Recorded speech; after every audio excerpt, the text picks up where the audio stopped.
Greetings, and more greetings to you, good people. My name is DJ Holly, and welcome to Point 5 Creative Studios. Chitubu che content, chitubu chisingapu, chitubu chinonwane munhu wese, chitubu chakavhenekwa, chikaongororwa nana mazvikokota kunzi aiwaka. Chitubu ichi chine content iri healthy, content iri clean, content yakachena, yakakodzera kunge chikonsumwa nemunhu akaita kunge iwewe. Ndosaka uri panapa musara nhasi. So if it's your first time here, join your subscribe button and the notification bell so that you don't miss out on any exciting content uploaded. Asi kana wanga wagara uri mugaro panapa dango kutenda nekuti sei nekukurumidza kubhadhara rent. Sorry zvenyu, magetsi angu aenda, ndosaka muri kuona ndakadai so pascreen zvamanje. kutamba zvangu magetsi aripo. Right, nyaya yandiri kufamba nayo zvamanje ZANU PF and President Emerson Mnangagwa embarrassed in parliament yesterday.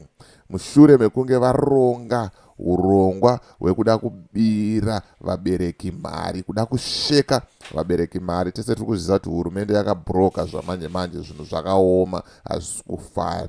Vakambointroduce ma 2% tax zvikabudirira. Izvi zvakutaura kuti pauri kunobheta, pauri kutamba kandege, pauri kuhwinawo mari 10% chegumi.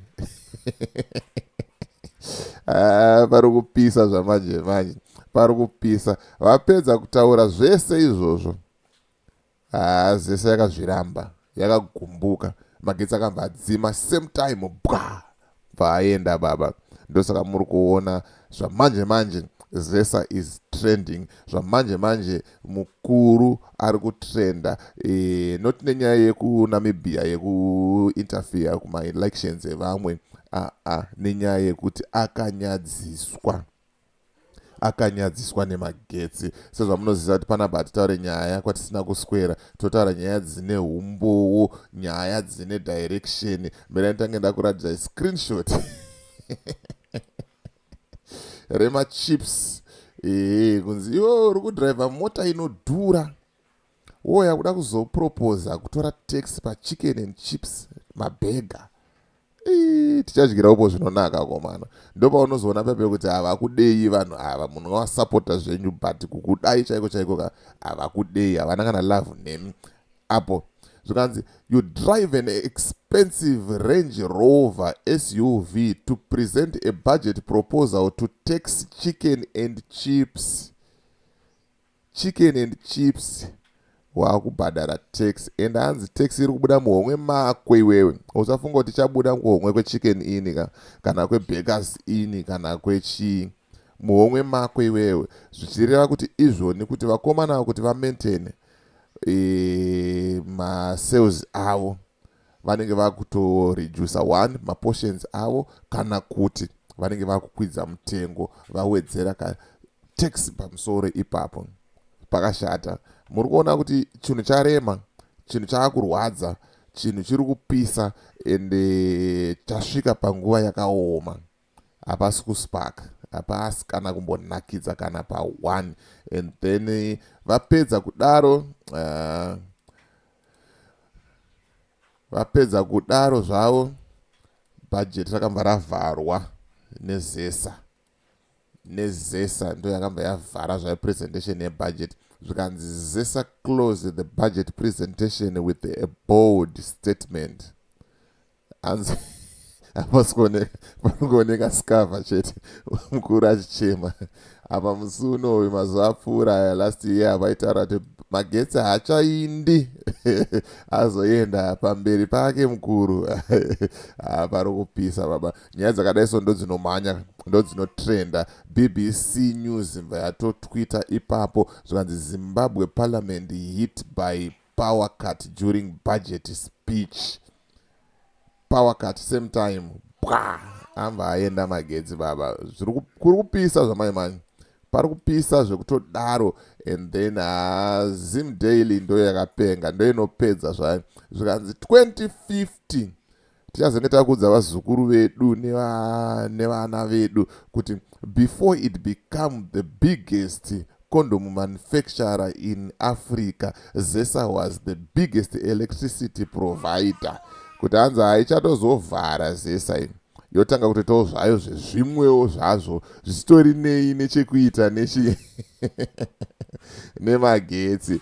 Aiwa, ndopatasvika zvamanje manje, ndopatasvitswa nezesa, ndopatasvitswa nehurumende yedu yegovernment yanzi nehurumende negovernment yedu ndobva yatisvitsa baba. Saka da kuti ndikuratidzei magetsi achidzima, ndandakuratidzai mukuru achirova eshemu, inonzi a walk of shame, achibuda muparliament.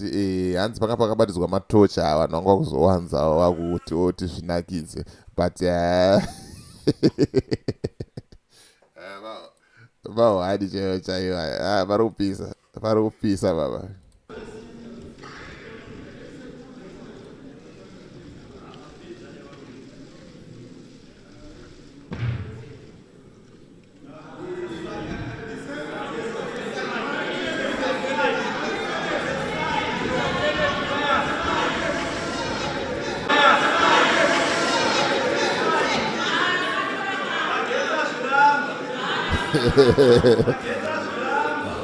Hanzi magetsi azviramba.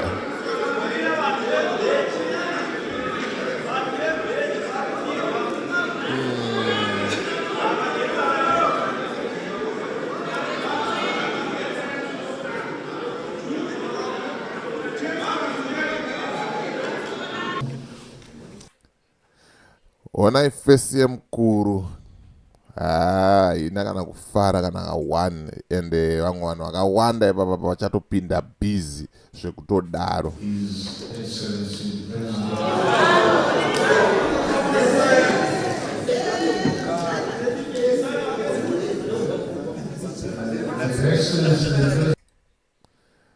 Maiona fesi yemukuru iyo. Let me show you vakubuda pari kupisa mawani chegore rino. Right, handizozive kuti chii chachaitika apa. In their defense they are saying kuti aiwa magetsi anga ariko, but malights ndo anga aita fault. Handizozivewo zvangu ipapo because hanzi mascreen 2 ayo, as you can see, akaita sei akabaka. Saka let's just play and see, tione mukuru akubuda kuti hatingaite zvinhu izvi murima. Aiwa, tinoda kuita zvinhu pakaita sei pakachena. Right, muri kuvaona vachibuda apo vachienda zvavo. Okay, let me just put sound.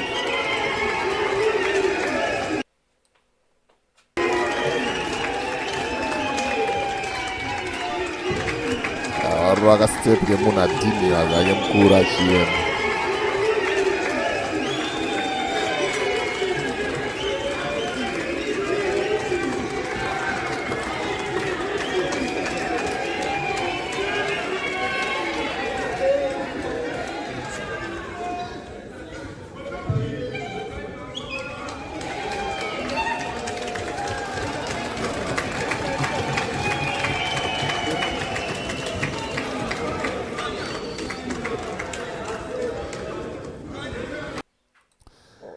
Right, mazvionera mega kuti pari kupisa mahwani zvekutodaro.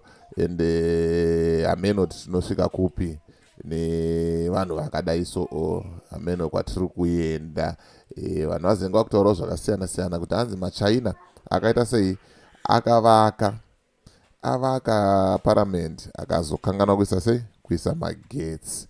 Hameno kuti chii, but hanzi kune separate power supply yeikoko kuparliament. Hameno zviri kungotaurwa zvakasiyana siyana, but nyaya hombe ndeyekuti tarohwa neload shedding during parliament, ende vakomana chinhu chavaremera chakuvadhaka, vakuda kutorerai mari yekandege, mari yegambling. Saka unenge uchitotanga gambling yako wakatodyiwa 1-0 negovernment kudhara. Aiwa, as for me DJ Holly and the rest of the crew behind the scenes, siya comment section wotaura kuti unofungei nezviri kutaurwa izvi nezviri kuitwa nehurumende yeZanu PF. It's bye for now.